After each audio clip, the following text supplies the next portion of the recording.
Senador, como foi a conversa com o presidente hoje? Foi muito boa, graças a Deus. Foi um bom tempo, passamos um bom tempo juntos e relembrando as nossas lutas, um tempo de qualidade. Estava com saudade do meu amigo e ele também. Foi um momento importante para a vida dele e para a minha vida também.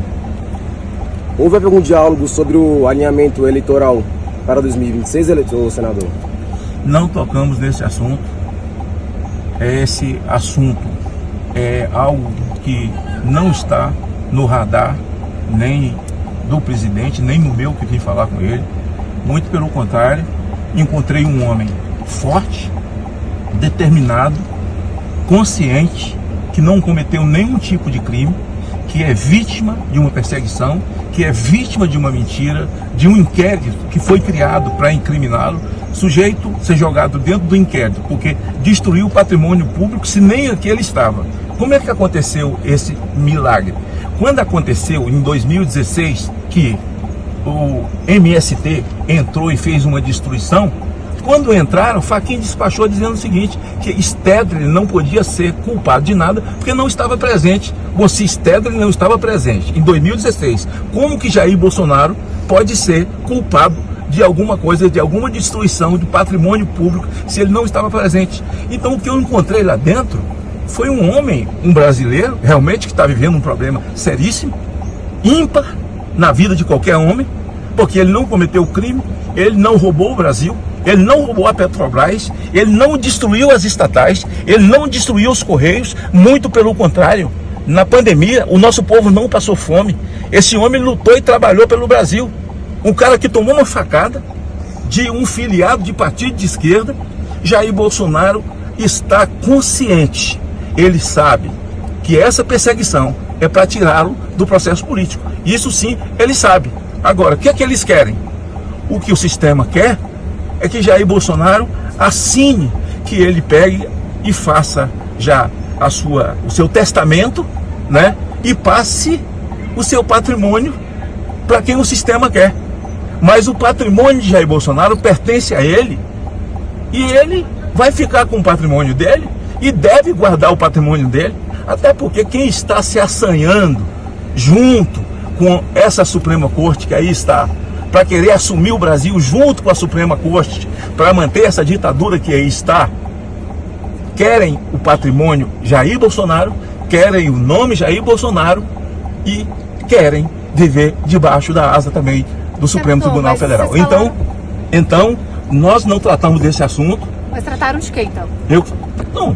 Eu falei no começo, falamos da nossa vida, do nosso começo. Foi um grande começo, como nós lutamos. Falamos, ele não tem medo de nada. E como ele está se sentindo hoje? Bolsonaro não está medo de nada. Estava se sentindo muito bem, tranquilo. Saúde também? A saúde eu não posso falar, mas os médicos, para o cara que tomou uma facada, já fez 7 cirurgias, está de pé como ele, hoje? né? Ele estava muito bem, conversando, tranquilo, consciente. Sabe quando alguém é consciente de que não cometeu crime? Alguém que nunca roubou, que não roubou, não desfez de ninguém, não destruiu a vida de ninguém? Essa é a consciência, e é o Jair Bolsonaro que eu encontrei lá. Além de ter tomado um café com ele, oramos, lemos a Bíblia, falamos com Deus, oramos, choramos na oração, falando com Deus, porque tudo está nas mãos de Deus. Deus escolheu Jair Bolsonaro. Eu não sei como é que esse pessoal tem tanta bronca de Jair Bolsonaro. Eles têm que reclamar de Deus, porque foi Deus que escolheu Jair Bolsonaro. E esse Deus que escolheu Jair Bolsonaro é o Deus que vai entrar com providência, e Jair Bolsonaro não vai pagar por essa injustiça de um crime que ele não cometeu. Senador, como o senhor avalia a visita dos parlamentares à Papuda? Você acha que eles estão se antecipando? Assim, cada qual quer dar sua contribuição, né? No momento assim, Jair Bolsonaro, ele tem, além desse componente do povo amá-lo, pelo brasileiro que ele é, pelo homem de direita, sabe? Pelo conservador que ele é o catalisador de todas essas pautas de direita no Brasil. Além disso, as pessoas têm uma paixão por ele. Crianças, adultos, pessoas de meia idade, as pessoas têm uma paixão por ele. E cada qual quer dar a sua contribuição. Cada qual quer, tem gente orando por ele. Tem gente intercedendo por ele, tem gente torcendo contra, tem gente querendo vê-lo preso e tem gente querendo vê-lo morto. Mas, gente, essa gente não determina nada. Quem determina é Deus. Quem comanda a vida é Deus. E essa consciência é que Jair Bolsonaro tem. Jair Bolsonaro nem tem medo de papuda. Jair Bolsonaro não tem medo de presídio de segurança máxima. Jair Bolsonaro não tem medo de nada. Porque Jair Bolsonaro tem uma consciência. Não cometi nenhum crime. Outra coisa, o mundo inteiro sabe que Jair Bolsonaro não cometeu crime. O mundo inteiro sabe que o Brasil tem um violador de direitos humanos. O mundo inteiro sabe que o Brasil tem pessoas inocentes, presas, com penas altíssimas, com brasileiros exilados, presos por causa da perseguição política, da perseguição judicial que se instalou no país. E eles escolheram Jair Bolsonaro. Para quê? Para tirá-lo do jogo político, para colocar quem eles querem, para virar menino de recado deles.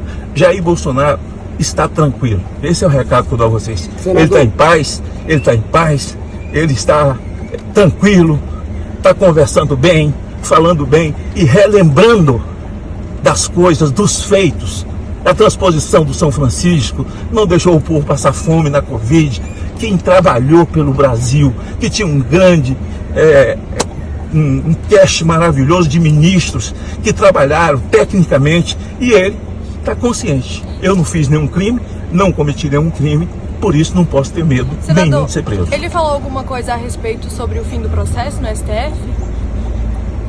O fim do processo é uma coisa que está aí, né?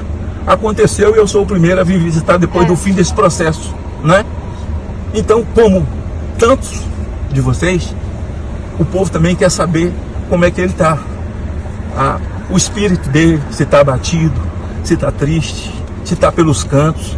Eu dou uma informação: não está triste, não está abatido, não está pelos cantos, mas como eu nunca vi, e ando junto com ele há muito tempo, sei que ele confia em Deus, mas hoje eu vi um homem com uma confiança reforçada em Deus, no agir de Deus, na vida dele, e é a justiça que há de ser feita, vinda pela mão de Deus, porque justiça da mão dos homens aqui no Brasil não tem. Senador, sobre Eduardo Bolsonaro, qual foi a reação do ex-presidente após a primeira turma do STF ter tornado réu? Nenhuma. Eduardo Bolsonaro tomou uma decisão de fazer uma luta e ir até o final. Isso é ponto pacífico. E Eduardo está correto. Está correto. Está fazendo uma luta, está denunciando uma ditadura num país como o Brasil, de pessoas acima de 70 anos.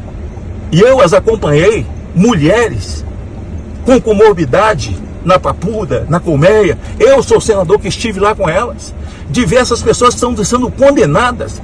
Uma mulher com 4 filhos ser condenada porque escreveu "Perdeu o Mané", uma frase que é do Mané, que é ex-presidente do Supremo Tribunal Federal, advogado de terrorista, e que agora saiu do STF, saiu pela porta do fundo, com medo de tomar a magnífica, e com fé em Deus vai tomar, e outras virão para colocar no lugar esses ditadores que acham que vai subjugar o povo brasileiro. Eduardo está cumprindo o papel dele, tranquilo, e todo mundo sabe. Mas não há uma preocupação do ex-presidente sobre... O presidente se preocupa com o Eduardo como ele se preocupa com o Laurinho, como ele se preocupa com o Carlos, como ele se preocupa com o Flávio, com as netas, como ele se preocupa com o Brasil. Ele sabe que o filho dele tem coragem, é determinado, foi para os Estados Unidos e está cumprindo um papel. E cada qual sabe, nós somos fruto das nossas decisões. Eduardo tomou a decisão dele de lutar pelo Brasil, ainda que o preço seja ficar longe do seu país ou nunca mais voltar. Mas ele tomou a decisão, e palma para Eduardo. Então, valeu, gente. Valeu, senador. Obrigado. Melhor, senhor.